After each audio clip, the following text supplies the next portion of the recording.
Entonces a León Ignacio Escutia, que es estudiante de filosofía en la UNED, y su trabajo de investigación gira en torno al pensamiento de la posmodernidad, la ontología del límite, el pensamiento de la diferencia y la ontología estética de espacio y tiempo. Se proclama discípulo de Teresa Añate, que está aquí con nosotros, entonces pues, podrá haber una discusión sin duda muy fructífera. Su presentación lleva por título Gilles Deleuze y el mundo sin el otro, y pues, le doy paso. Muchas gracias.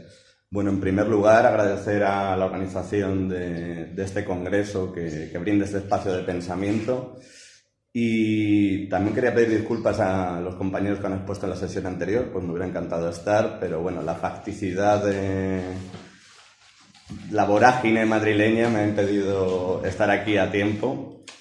Y bueno, agradecer la presencia de numerosos amigos que bueno, hacen que sea muy especial, ¿no?, estar aquí ahora mismo. Bien, voy a tratar un asunto que plantea Deleuze en La lógica del sentido, y me gustaría que se tuviera en cuenta en primer lugar que se circunscribe especialmente a la lógica del sentido, de manera que, por lo que atañe, por ejemplo, a otra gran obra de Deleuze, como es Diferencia y repetición, digamos que esta cuestión merecería una ampliación o capítulo aparte, pues ahí se plantean cuestiones que podrían dislocar levemente lo aquí planteado. Sin más, voy a empezar. Sí que quisiera advertir que lo que vamos aquí a tratar es el pensamiento de la alteridad que plantea Deleuze en esta obra, y al mismo tiempo no solo de una alteridad entre el sujeto y lo otro, sino a la alteridad que se da entre el ser y el ente, es decir, por lo que atañe, por lo tanto, a la diferencia ontológica. Bien, ¿qué le sucede a un hombre solo, sin el otro, en una isla desierta? Esta es la pregunta que podría resumir la tarea de reflexión realizada por Deleuze en el apéndice 4 de La lógica del sentido, titulado Michel Tournier y el mundo sin el otro. Pregunta esta que a su vez va a regir la reflexión que nosotros pretendemos llevar a cabo aquí. Para Deleuze, el otro es algo más que un mero objeto o un mero sujeto, es decir, algo más que algo ente que se añadiera al darse ya de los entes en nuestro horizonte, tal y como habría sido concebido a lo largo de la historia de la filosofía, hasta culminar en los desarrollos realizados por Husserl, Hegel, Heidegger o Sartre, entre otros. Aunque, bajo mi punto de vista, el tratamiento de Hegel y Heidegger merecería un capítulo aparte y ponerlo entre comillas, pero, bueno, habrá tiempo quizá luego para hablar de ello. Sin embargo, Deleuze no se limita a determinar esta relación condicional entre el otro y el sí mismo. Ese no es el fin al que su pensar se dirige, o no al menos de manera exclusiva. Por el contrario, es esta pregunta que hemos planteado, aquella que reza ¿qué le sucede a un hombre solo sin el otro, una isla desierta? Es esta pregunta la que constituye el eje central de su reflexión y aquella que determinará, por tanto, nuestra tarea: cuidar de qué le sucede al hombre solo en un mundo insular sin el otro. Para situarnos de modo adecuado sobre este horizonte, hemos de remitirnos al contexto de la obra de Michel Tournier, Viernes o los limbos del Pacífico, en la cual el escritor francés, contemporáneo y amigo de Deleuze, llevará a cabo una recreación del conocido mito de Robinson Crusoe, que ya trazara el escritor inglés Daniel Defoe en 1719. Todos conocemos, incluso sin necesidad de haber leído alguna de estas dos novelas, la historia de Robinson Crusoe. Sin embargo, la propuesta de Tournier altera la hipótesis Robinson tal y como la prefigurara en un principio Defoe. En cualquier caso, hemos de tener a la vista que es esta tesis acerca del náufrago y la isla desierta el lugar desde el cual se pone en marcha el pensamiento de Deleuze para pensar esta cuestión de la alteridad. Este tránsito, que necesariamente tiene lugar, al cual denominamos, y vamos a denominar aquí, la insularización de Robinson, no es sino aquello que narra la novela de Tournier. En resumen, aventuras en un mundo insular en la ausencia del otro. Aún quedaría por discernir si es la propia geografía la que deniega al otro, o si es la ausencia del otro la que vuelve desierta a la isla y determina así la geografía, o bien si ambas series son paralelas respectivamente y no pueden entenderse la una sin la otra, aun manteniéndose diferenciadas. En cualquier caso, podemos notar al otro por los efectos de su ausencia y dar al tiempo con los efectos de su presencia a causa de esta diferencia que enlaza, diferencia mediante la cual se reconocerían ambas. Dice Tournier: Mi visión de la isla se reduce a ella misma. Lo que de ella no veo es un desconocido absoluto. Por todas partes donde no estoy actualmente, reina una noche insondable. Esto es Tugnier hablando por boca de Robinson, evidentemente.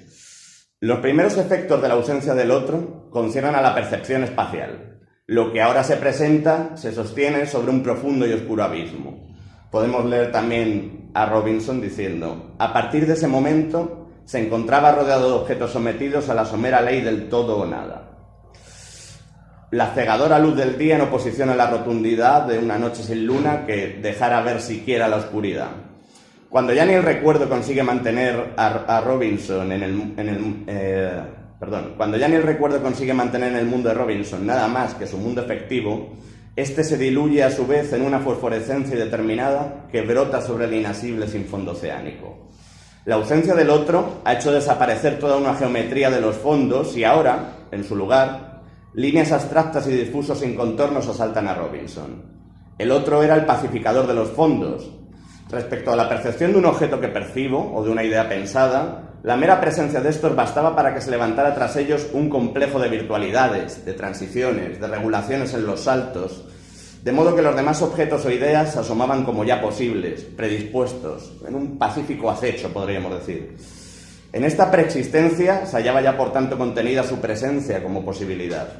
Toda idea u objeto se presentaba con sus márgenes y transiciones ya definidas, sus líneas perfiladas, su sombreada batería de potencialidades. Los pasos de uno a otro quedan así previstos, anticipados. Darse la vuelta basta para mandar un objeto a un fondo que queda atrás de mí y me hace aguardar sin sobresalto el objeto que ya a mi espalda presentía y el cual ahora, por tanto, se presenta. Del mismo modo, a medida que avanzo, presiento la cordillera de objetos que tras de mí se forma, agolpada en un fondo que puedo desatender sin pavor alguno a ser devorado por él. Y al encontrar un objeto de frente, pongo ya aquello que no veo de él como visto por el otro. Y si recorro su contorno hasta darle la vuelta, será con la seguridad de que allí me toparé con él, con el otro. Dice Deleuze: el objeto disponía de todo un margen en el que yo sentía ya la preexistencia de los siguientes, todo un campo de virtualidades y de potencialidades que sabía capaz de actualizarse. Ahora bien, un tal saber o sentimiento de la existencia marginal no es posible más que por el otro. El otro es, por tanto, un generador de mundos, de profundidades, de transiciones entre estos mundos. Introduce en nuestro mundo otros y los introduce como no nuestros, haciendo de nuestro mundo, por tanto, un mundo cavernoso, donde siempre encontraríamos un agujero por el que asomarnos a mirar. Podría decirse que es el otro, con su población de mundos, aquello que dibuja un horizonte barroco y múltiple, instaura una percepción cavernosa, pliegue sobre pliegue, mundo en mi mundo, mundo que a su vez contiene otros mundos, que contienen también otros, y estos otros, etc. El otro es un mundo posible, continente a su vez de otros mundos posibles para él, pero susceptibles de abrirse a mi mundo toda vez que desarrollar en el mío el mundo posible de este otro. Dice Deleuze: él relativiza lo no sabido, lo no percibido, porque el otro, para mí, introduce el signo de lo no percibido en lo que yo percibo, me determina a hacerme cargo de lo que yo no percibo como perceptible por el otro. En todos estos sentidos, es siempre por el otro que pasa mi deseo, y que mi deseo recibe un objeto. Yo no deseo nada que no sea visto, pensado o poseído por el otro posible. Es por tanto el entre, la distancia, la afirmación de la distancia como afirmación de la afirmación, aquella que opera la donación de las singularidades que ahora pueden reconocerse en esa distancia, comunicarse en la distancia. Se trata, por tanto, de una síntesis disyuntiva tomada como enlace. Pero, en último término, erraríamos si pensáramos que es el otro como determinación, como individuo o mundo el que despliega y hace el pliegue, pues es la propia distancia como afirmación aquella que da los dos lados.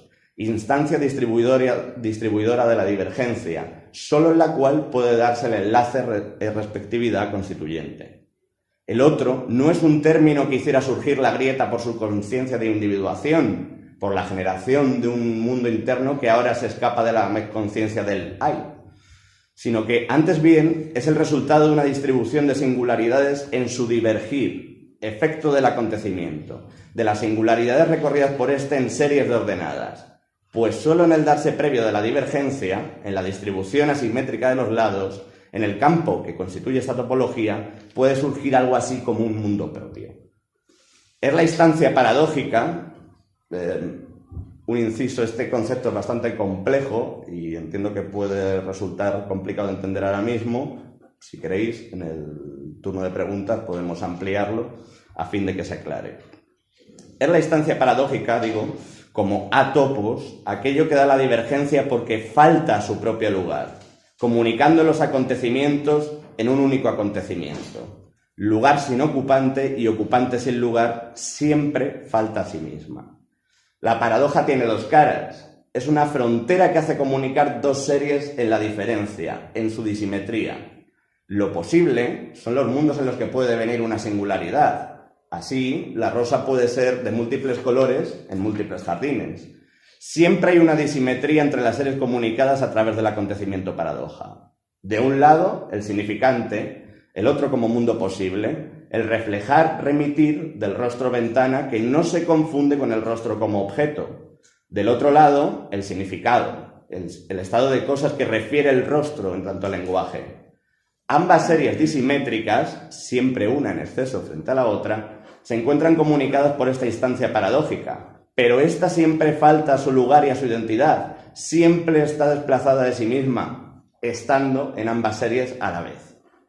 El otro, como mundo posible, pertenece al estado de cosas posibles al que remite, su mundo, pero a su vez, estas posibilidades susceptibles de efectuarse y de introducirse en mi mundo son dibujadas a través de su rostro, a través de su habla, rostro que veo y habla que escucho, carne modelada y sonido que forman parte de mi mundo, los cuales, sin embargo, sostienen en el aire, como el vapor asentado sobre la pradera, algo que está más allá de ellos como expresión, algo que no ocurre, sino que ha ocurrido u ocurrirá, pasado y futuro a la vez, nunca presente, aión, por tanto. Expresión de un mundo posible, en definitiva, lo posible subsiste en tanto que el rostro habla y se expresa, en tanto él mismo es expresión. El otro, como lo posible, mundo posible, siempre es una frontera que de un lado remite a las posibilidades que él dibuja, el estado de cosas al que remite, pero del otro lado estas posibilidades son efecto de este estado de cosas al que remite, efecto que subsiste en el otro como expresión de un mundo posible. Siempre hay, por tanto, expresante y expresión, siempre hay expresión y aquello que se expresa, pero siempre ambas series se articulan en lo expresado. El otro, como mundo posible, es lo expresado en su rostro, en su habla, efecto del estado de cosas al que remite, efectuaciones potenciales de un acontecimiento singularidad. Ahora, sin embargo, aquello que se afirma es la distancia como estructura de la divergencia que otorga la posible determinación, distancia que comunica las series divergentes en tanto divergentes. Es la distancia aquello que se ha hecho objeto de afirmación. Por ello, puede hablarse del otro como estructura. Acontecimiento de dos lados que reparte las series, que genera la divergencia. Es por ello que la estructura puede llenarse, puede ser ocupada por distintos términos. Sartre, al cual Deleuze reconoce haber llevado a cabo la primera gran teoría del otro, supera efectivamente la dicotomía excluyente que piensa al otro bien como sujeto, bien como objeto.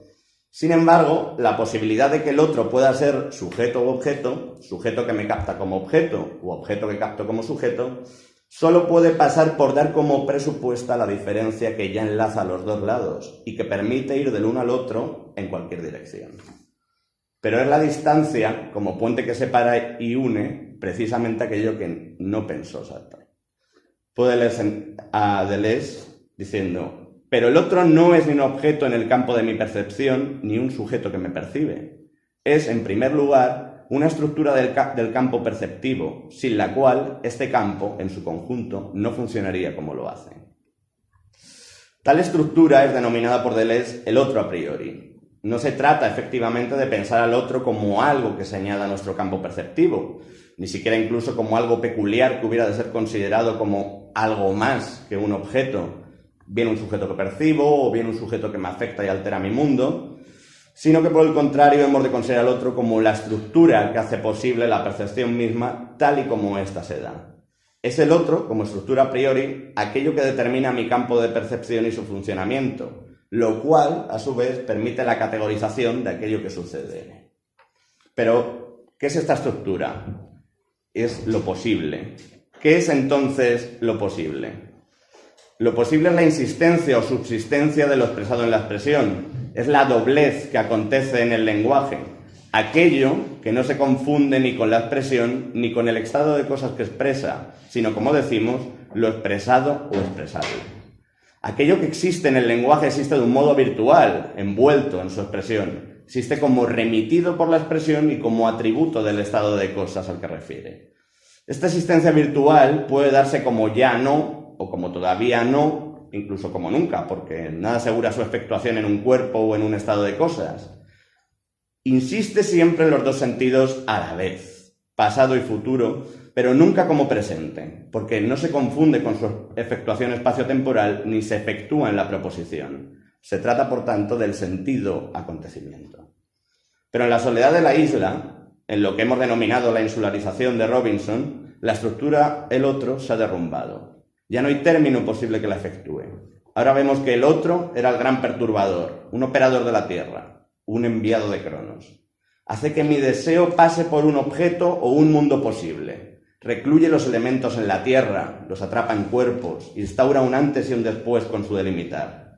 El otro recluye los acontecimientos singularidades en los cuerpos y en la identificación de lo común recluye las singularidades convergentes de su mundo, las envuelve en sí mismo en tanto expresión, imponiéndose como el prisma a la luz. Robinson había impregnado la isla de un orden humano, mediante la administración y el trabajo, construyéndola a una necesaria roturación, imposición del hombre sobre la tierra, convirtiéndola en una suerte de Estado. Sin embargo, ya había comenzado a percibir que debajo de la isla se escondía otra isla. Podemos leer en Tournier. Se podría decir que las cosas, al cesar de inclinarse unas hacia otras, orientadas por su utilización y su usura, habían regresado a su esencia. Las cosas manifestaban todos sus atributos, existían por sí solas, ingenuamente, sin otra justificación que su propia perfección. Una gran dulzura caía del suelo, como si Dios, en un repentino impulso de ternura, se hubiera acordado de bendecir a todas las criaturas. Había algo de felicidad suspendida en el aire y, durante un breve instante de indecible alegría, Robinson creyó descubrir otra isla tras aquella en la que pensaba solitariamente desde hacía ya tanto tiempo. Otra isla más fresca, más cálida, más fraternal, enmascarada habitualmente por la mediocridad de sus ocupaciones. La caída del otro se resuelve en un enderezamiento de las cosas, que dejan de inclinarse unas hacia otras, de pasar unas por otras, de encarnarse en cuerpos, de ser objetos. Pero este enderezamiento no es más que su liberación, su tránsito del objeto a la cosa, tal y como lo expresa y entiende a esta última Heidegger. O tal y como expone Deleuze, dice: los objetos no existían sino por las posibilidades con las que el otro poblaba el mundo. Cada uno se encerraba en sí, no sabría otros objetos sino en función de los mundos posibles expresados por el otro. Asistimos entonces, ahora, en la caída de la estructura, a la liberación de los acontecimientos singularidades, la liberación de aquello que estaba envuelto y apresado. En la ausencia del otro, tras que la estructura al fin no resista más, se produce una liberación, un ascenso a la superficie, del mismo modo que cuando a los niños se les escapa por error un puñado de globos de helio, estos se convierten en gloriosos acontecimientos en el cielo. Alejados de su conversión a obsequio, ahora dejan fluir la fantasía de las imágenes en la superficie. Se trata del surgimiento de un fantasma, al que Deleuze denominará el doble aéreo. Pero, ¿qué es este doble? ¿Qué es lo que había sido atrapado en la tierra, sometido a la delimitación, arrancado de su naturaleza volátil e incorporal? ¿Qué podría ser acaso el doble si no se trata de una réplica o de una idea? El fantasma no es una representación de los cuerpos, ni de sus acciones y pasiones, sino un efecto y, como tal, se trata de un acontecimiento puro. Independiente de los estados de cosas de los que resulta o en los que se efectúa, es la superficie liberada de la prisión que le imponía la Tierra. No tiene, por tanto, el estatuto de una vivencia psicológica. Surge, por el contrario, en la abolición del sujeto y del objeto. Pero no se trata de una duplicación del yo, sino de la liberación de las singularidades convergentes que conformaban el individuo. La identificación que daba lugar a sujeto y objeto se disuelve. cesan su constricción, de modo que las singularidades quedan liberadas del cuerpo en el que se efectuaban o del cual resultaban, y del tamiz por el cual habían de pasar todas aquellas convergencias posibles que se presentaban como mundo posible. En su lugar, los acontecimientos se desprenden de su efectuación. Hay un esparcimiento de los elementos que la Tierra apresaba, que los cuerpos secuestraban y que dan lugar ahora a una tierra, agua, aire y fuego celestes. Termino citando a Deleuze. Dice: la erección generalizada es la de las superficies, su rectificación, el otro desaparecido. Entonces los simulacros ascienden y se convierten en fantasmas en la superficie de la isla y en el sobrevuelo del cielo. Doble sin semejanza y elementos sin coacción son los dos aspectos del fantasma. Esta reestructuración del mundo es la gran salud de Robinson, la conquista de la gran salud. Muchas gracias.